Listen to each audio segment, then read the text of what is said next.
Assalamualaikum warahmatullahi wabarakatuh. Kita lanjutkan pembelajaran kita terkait dengan Google Apps Script. Kali ini saya akan membahas terkait dengan pemicu pada Google Apps Script berupa on form submit atau pemicu yang berjalan ketika Google Forms dari user di input.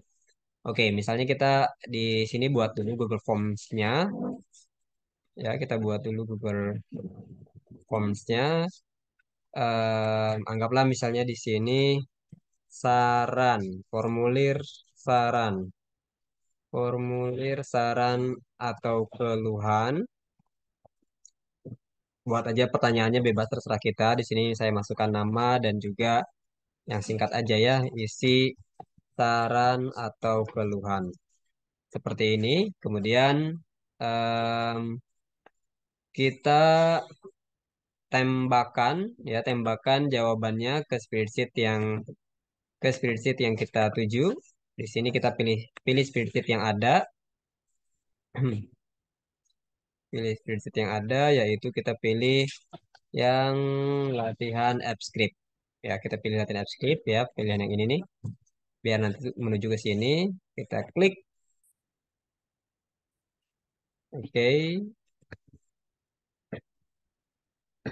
Nah, di sini ada tambahan sheet baru namanya form responses 1 begitu ya. Oke. Terus setelah kita setelah kita buat seperti ini, kita buat di bagian scriptnya. Kita buat skripnya, misalnya apa yang ingin kita lakukan ketika ada yang mengirimkan saran. Nah, misalnya kita ingin mendapatkan notifikasi ke email kita begitu ada yang mengirimkan saran. Nah, berarti kita lakukan, misalnya di sini function kita buat ambil saran, misalnya seperti ini ya, ambil saran.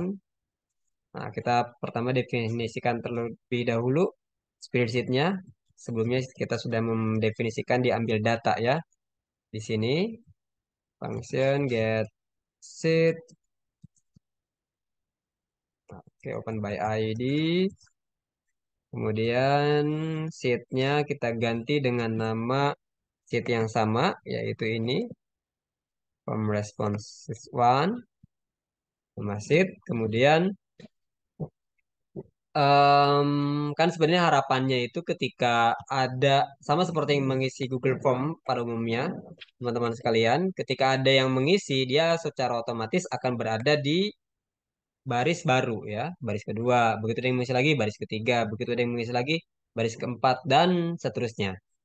Nah, kita mendapatkan baris-baris tersebut sebenarnya kan sebagai baris akhir ya, baris terakhir. Jadi ketika ada yang mengisi, maka kita dapatkan yang mengisi tersebut akan berada di baris terakhir data yang kita miliki.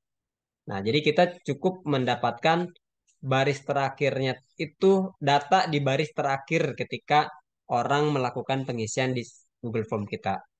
Nah, terlebih dahulu kita dapatkan dulu ini ya, nilai nama dan keluhannya. Ini ada di kolom B2, B3 dan seterusnya, di kolom C2, C3 dan seterusnya.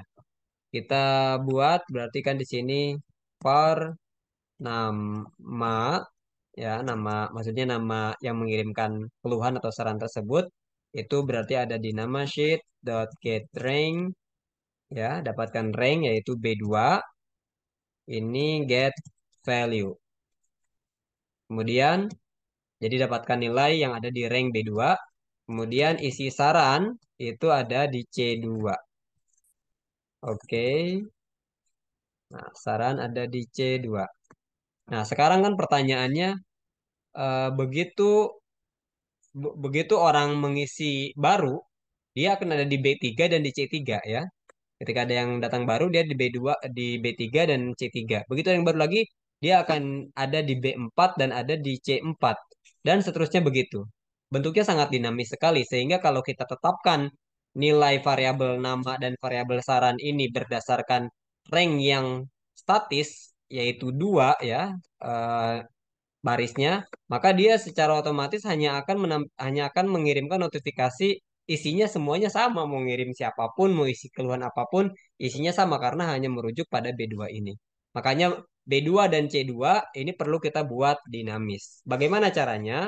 Tadi kita menggunakan baris terakhir dari data yang kita miliki, dari nilai sheet yang kita miliki. Bagaimana mendapatkan nilai atau mendapatkan nilai dari baris terakhir tersebut? Kita menggunakan get last row. Jadi kita mendapatkan last row atau baris terakhir, kita buat nama LR. Ini nama underscore sheet get last row. Seperti ini. Nah, ini barisnya secara otomatis akan menjadi baris yang terakhir. Begitu baris baru ada, dia adalah baris terakhir. Maka dia nilai LR ini akan menyesuaikan. Yang tadinya 2 karena ada data baru jadi 3. Yang tadinya 3 karena ada data baru jadi 4 dan seterusnya. Sehingga nilai LR ini akan dinamis menyesuaikan dengan jumlah baris yang ada di data kita. Nah, nilai LR ini karena tadi dia dinamis dan sementara yang kita perlukan nilai nama dan nilai saran juga dinamis mengikuti LR, jadi nilai B2 ini kita ganti dengan nilai LR ya. Nilai 2-nya kita ganti dengan nilai LR. Kita tulis seperti ini ditambah dengan LR. Jadi kalau LR-nya 4 jadi B4, kalau LR-nya 5 jadi B5, kalau LR-nya 6 jadi B6 dan seterusnya. Begitu juga dengan C.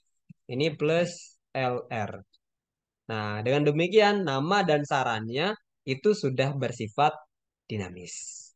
Oke, kemudian setelah itu apa yang mau kita lakukan? Setelah mendapatkan nama dan saran tadi, kita mau mengirimkan lewat email ceritanya ya. Kita kirimkan lewat email, kita panggil gmail.app, send email, kita menggunakan yang simple saja, misalnya kirim ke Romi at email kita yang kita inginkan. Kemudian di sini notifikasi pengisi saran. Nah, kira-kira subjeknya begini. Kemudian isi dari emailnya, ya misalnya kita buat dulu di sini variabel bernama pesan. Variabel pesan, pesannya itu isinya, Hai Romi, baru saja ada yang mengisi formulir saran atau keluhan.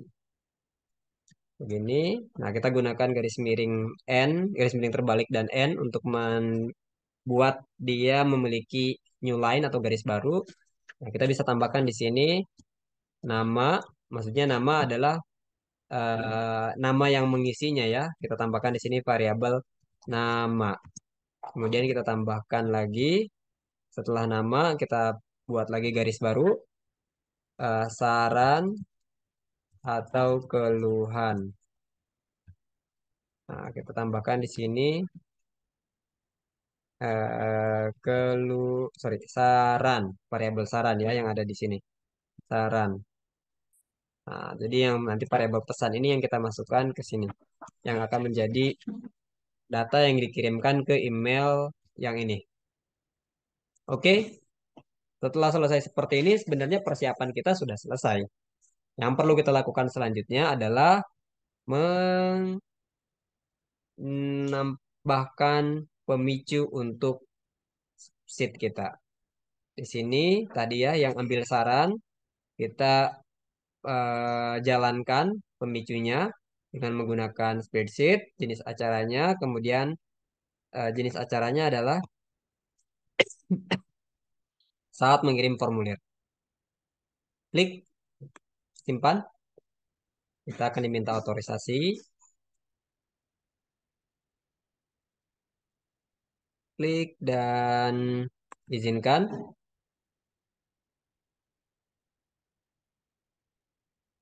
Oke, sudah selesai. Di sini sudah ada dari spreadsheet saat mengirim formulir, fungsi ambil saran.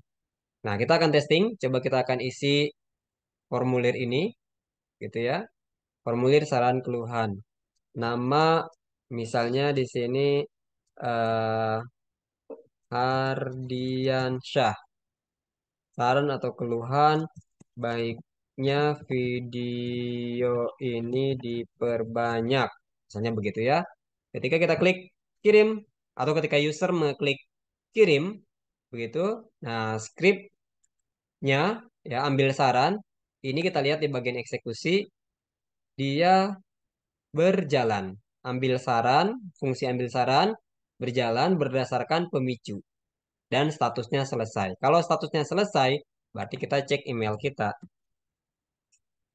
Begitu cek di email, nah di sini ada email masuk, notifikasi pengisi saran. Di sini ada, Hai Romi, baru saja ada yang mengisi formulir saran atau keluhan. Nama Hardiansyah, saran atau keluhan, baiknya video ini diperbanyak.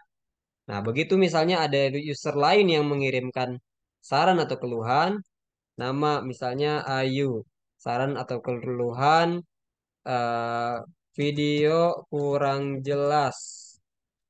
Semangat ya, misalnya begini ya. Oke, klik kirim. Ketika yang bersangkutan mengklik kirim, kita lihat di bagian email masuk. Nah, di sini ada notifikasi pengisi saran. Nah, Hai Romi, baru saja ada yang pengisi formulir saran atau keluhan.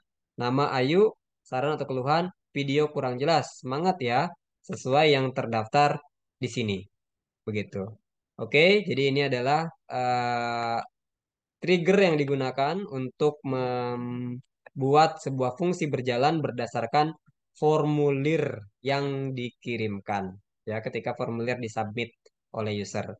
Nah, notifikasi ataupun apapun bentuknya bisa program yang lain, itu bisa kita buat, ya bisa kita definisikan. Entah misalnya bisa bentuknya notifikasi seperti ini ke email, atau notifikasi ke WhatsApp, atau notifikasi ke Telegram, atau hal yang lainnya, skripnya bisa kita bangun sesuai dengan kebutuhan kita. Oke, sampai berjumpa kembali di video selanjutnya. Semoga bermanfaat. Assalamualaikum warahmatullahi wabarakatuh.